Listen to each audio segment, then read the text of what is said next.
Hey guys, it's Maddie and welcome back to my channel. So it's been a while since I've just done a sit down video, I think for my September reset. Sully, hey, enough. No itching.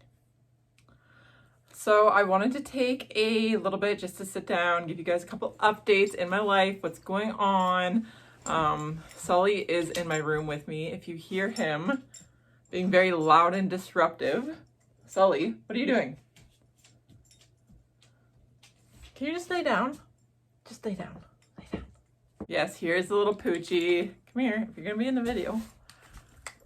Yeah, okay. That's enough. So this video is going to be a bit of a mental health update because I've had a change in my diagnosis. I just want to start off, I'm not a doctor, I'm not a nurse, I am just somebody who struggles with their mental health. I'm a college student, I'm working right now full-time, and I'm just trying to better my mental health, better my lifestyle, make some changes.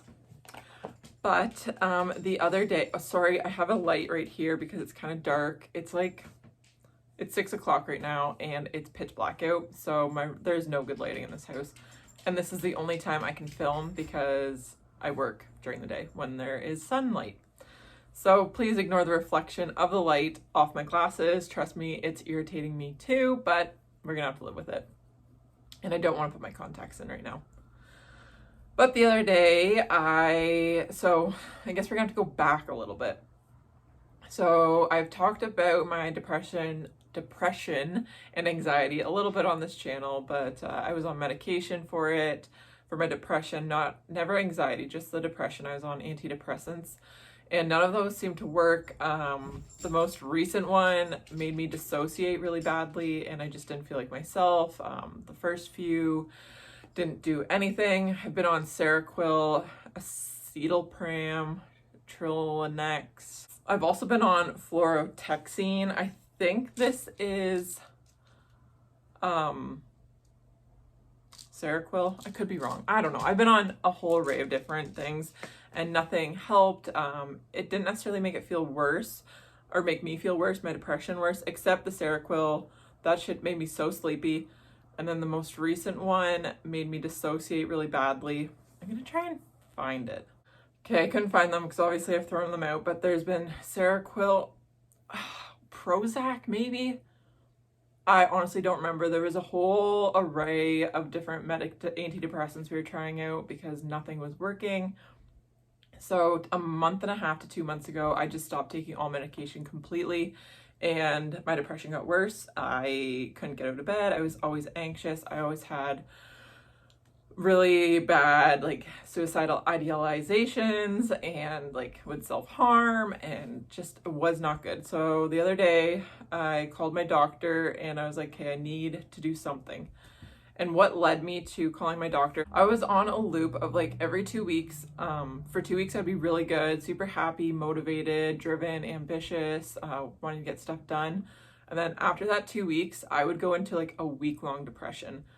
3 to 5, about 3 to 5 days, yeah, so not quite a week. But I would go through that little depression and then I would be good again for 2 weeks, and it was just happening over and over and over. So I called my doctor. I'm like, I don't know what this is. It's not necessarily depression because it comes kind of in spurts. Yes, when I'm good, I'm still not feeling great, but I am able to do stuff still.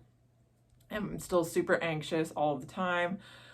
So she asked me a few questions and we have come to the conclusion that we think I have ADHD, which is looking back on it now, I can kind of see it because I would do the same thing in high school, go through those waves of extreme ambition, drive, and then I would quite literally burn myself out. And for those 3 days, because I'd be working in such overdrive for those 2 weeks to compensate for what I missed out on when I was depressed, but I would do it I would overkill it, and then it would lead to where I couldn't function for 3 to 5 days and was literally in bed, suicidal, self-harming, just super miserable, and it was not healthy. So I thought for right now, I would kind of discuss some of the things that like triggered the potential ADHD. I say potential because I'm not, my family doctor has diagnosed me with ADHD, but I haven't seen a psychiatrist. So I don't know where that line is. Like, if I officially have it, I want to say yes. But yeah, so she diagnosed me with ADHD. And before I got this diagnosis, she had actually, it's a whole long story. So let's just get into it a little bit. I guess I'll give you a timeline. So when I was in grade 10, I was diagnosed with depression. Had that all the way up. I also had anxiety, but was like just generalized anxiety. I didn't seek a diagnosis for it or like go on medication or anything. I was just classified as anxious, as most teenagers are, as most people are. So that was that. Then I went into college. Depression got really worse. Anxiety heightened. Just not having a good time. And then about a year ago, I think, or beginning of 2022, I got a bipolar diagnosis because of my cycling moods and my mood swings and all of that stuff. But it didn't really seem like that to me. I wasn't 100% on board with that idea. And that was diagnosed by a random doctor. My personal family doctor was out at a conference, so I was seeing this other lady for a month or two, and she diagnosed me with bipolar. And yeah, that was that. And then I saw my family doctor again, and we thought there's a possibility I have BPD. BPD is borderline personality disorder. I haven't researched too much into it to be able to sit here and talk about it, so I'm not even going to touch on it. I can see characteristics of BPD in myself, but I don't know if that describes me. So I'm just going to leave it at that. I'm doing DBT therapy, dialect behavioral therapy, I think. And I'm also doing CBT. So I'm going to therapy for that. We're addressing the BPD kind of, there's no really medication for it. There is just talk therapy basically. So that was like a couple weeks, a month or so ago now, or maybe 2 months. Yeah, I think probably closer to 2 months that I got the BPD diagnosis. And then just a couple days ago, I got the ADHD, and that I seem to check off more of the boxes for ADHD. And that leads me to the bulk of this video. I want to talk about some of my symptoms and some things that I do that reflect ADHD. So as soon as I would wake up, I would have a million thoughts running through my head. Right from when I would wake up to when I would go to bed or get high, smoke some weed. That was the only way I could calm the thoughts in my head, because every other time there was about a bajillion trains of thought running at once, and like a just big crash zone because I couldn't keep things straight. I was overwhelmed all the time. There was so much going on up there. I couldn't think straight. And it was like, oh, conversation here, but then a conversation there. And it was just really exhausting trying to keep up with my own head. I've talked about this before, and I didn't realize it was a characteristic of somebody with ADHD, but picking and biting my fingers. I have talked about this quite a few times, but I would pick my cuticles and bite my fingers, like the skin, not the nails, the skin. Always fidgeting. I don't know if you've noticed this. I talk with my hands a lot. I don't really sit still. I'm always doing something, and that's also where the picking my finger comes in. It's like a stim or like a self-soothing thing. I struggle with eye contact. I either make direct, super awkward eye contact or like constantly like avoid it a little bit. I just don't know how to make eye contact. I find it very awkward and I don't like it. And as you may have noticed, I talk extremely fast. I am so hyper aware of this, especially since making YouTube videos. I hear how fast I talk, and in turn, it bothers me how slow some people talk, and I just want them to get to the point, like just go right through it. And because I talk so fast and I think so fast, when I am telling a story or having a conversation, I sometimes leave out key details because my mind is going a lot faster than my mouth. So I think I said something, but So say I'm like, oh, I forgot my keys in the car. How it would come out was, oh, I forgot that in, or I forgot, yeah, in the, yeah. That's how it comes out because my mind races so fast, my mouth can't keep up. I am a people pleaser. I will do anything to keep everybody else happy, even if that's putting myself, like my mental health at risk.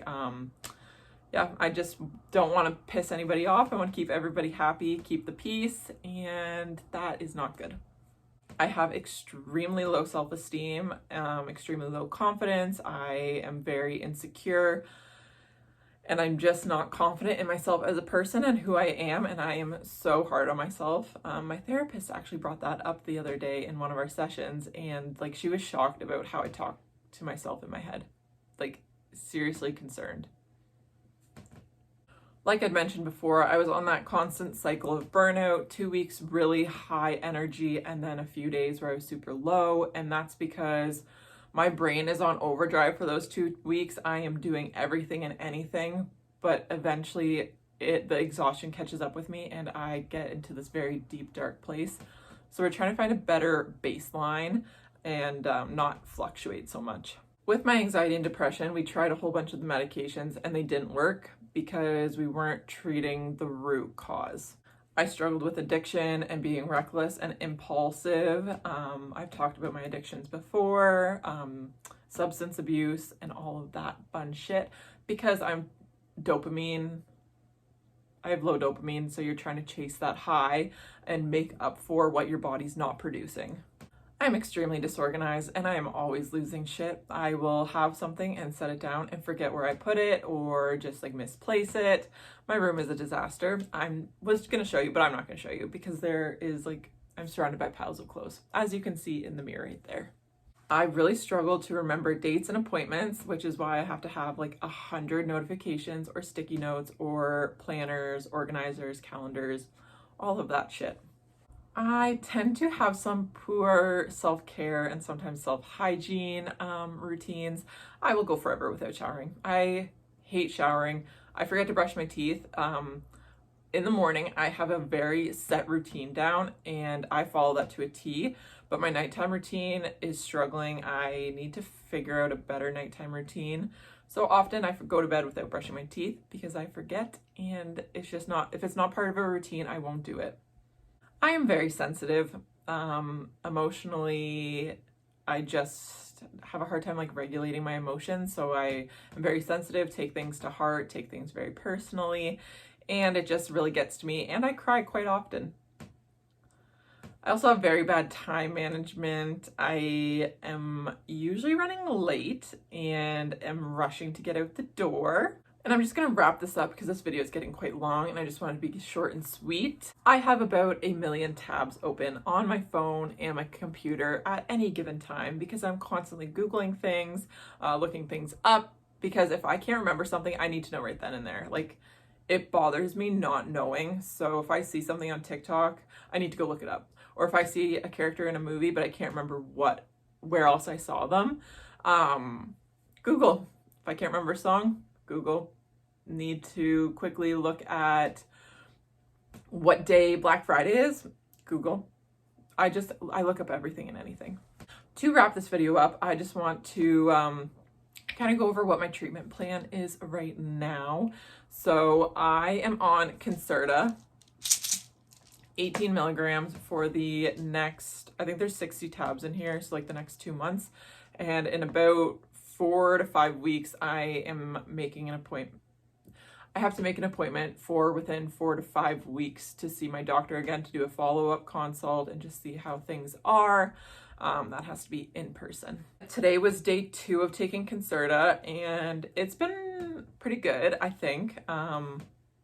Still trying to get used to it. I am focusing and my brain is a lot quieter, especially at work. I can kind of focus on a task better and not strap. I guess that's another huge sign of ADHD is like falling off the tracks and like trying to do one task and then ending up over there, which was me, because at work I would be doing something and it's like, oh, I have to check this, or oh, this will take me 2 seconds, I'm just gonna finish up this, or then I'll do that, and then like 3 hours pass and I still haven't finished that original task. So that is better because I can like redirect my attention back to my original task. Like I found myself, especially like today, I was doing a task and then something almost like took my attention away, and I would go to like check my phone or go check an email, but then I was able to like redirect my attention back to my original task, which is a bonus. My head is a lot quieter. There's not a bajillion things going on up there. I can think a little bit clearer. And yes, it's just a big relief, and I didn't know this was the piece I needed until I now have it. But that is that for this video. So that was me getting diagnosed with ADHD at 22 after struggling for like 7 years. One more thing I just want to talk about super quickly. Sorry, see, look, now back again.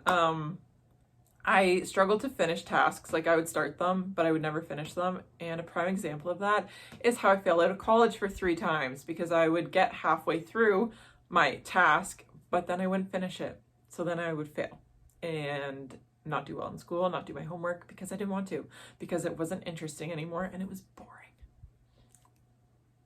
But yeah, that is it for this video. It was a lot longer than I planned on it being. But if you made it to the end, thank you very much for sticking around and hearing about my mental issues, because who doesn't want to hear about other people's problems? Because I hope it made you feel better. But thanks for watching, and I will see you in my next video. Bye.